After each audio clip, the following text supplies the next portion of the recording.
Hello, Popo here. Today we are going to go through an orientation lesson for your new alongsiders. This lesson is usually taught at their first monthly meeting. In the first part, we are going to go into more depth on the commitments. A fun way to start is to divide the group into teams to act out one of the commitments each. If you have enough people, they can do one each. If you don't have enough people, they could still choose a handful of the commitments to act. The other groups can guess which commitment that group is performing. Before we go into detail on the commitment, stop the video and discuss why it might be important for youth to make specific commitment to disciple children. Why is it difficult for them to follow through on commitment or stay committed?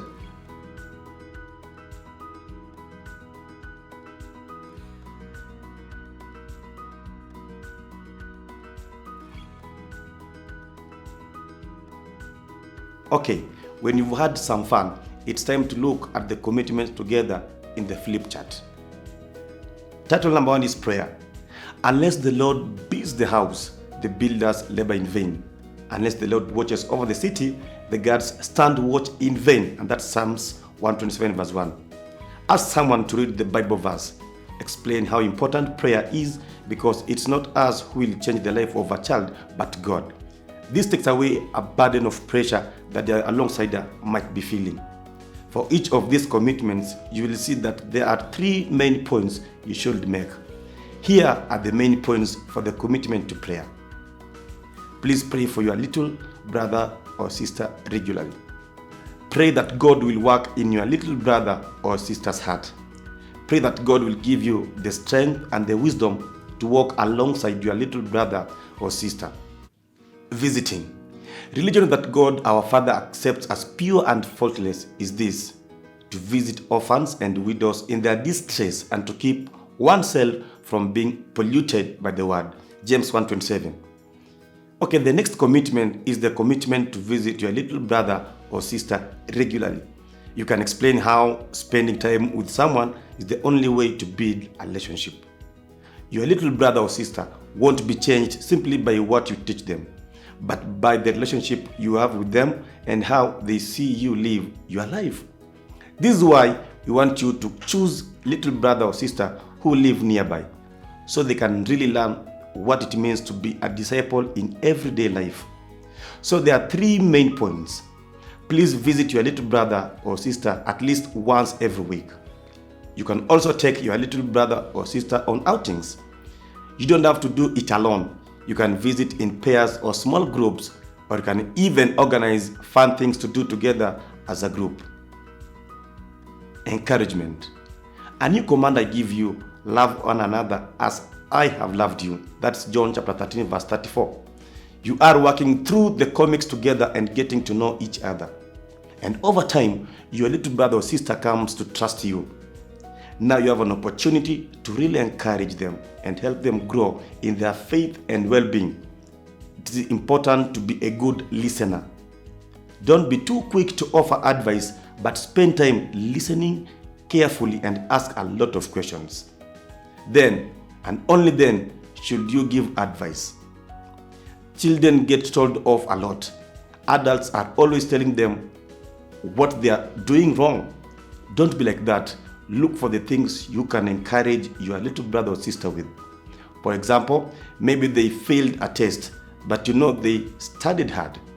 You could say something like, "I know you didn't pass, but I'm really proud of how hard you studied." Always praise their efforts more than their results. Then they will want to try harder in the future. And remember, love is always patient and persevering. Your little brother or sister won't change overnight. No one does. But God is always patient with you. So have the same grace and patience for your little brother or sister. Teaching.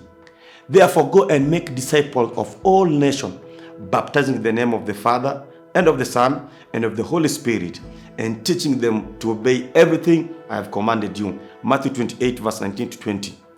Okay, this one is fun.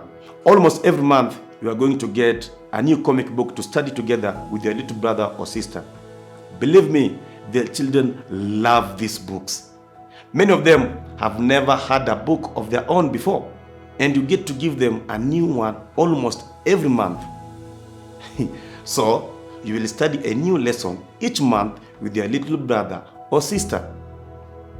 You will also have a workbook with some deeper questions and Bible verses to complete. Usually, this workbook is completed in the monthly meeting together with other alongside-us.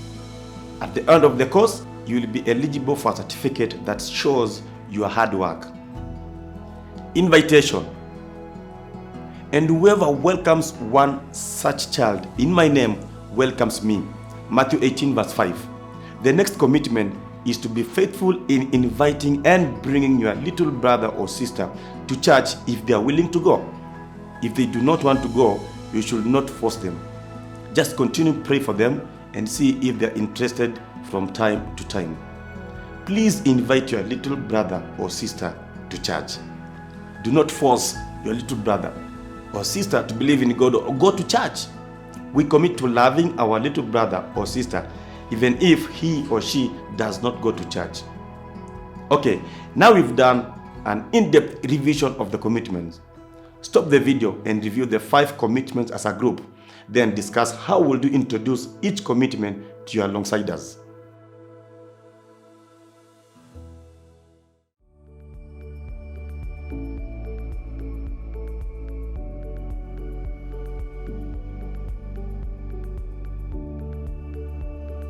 What daily, weekly, monthly, and yearly rhythms will you need to keep your alongside-us committed and inspired?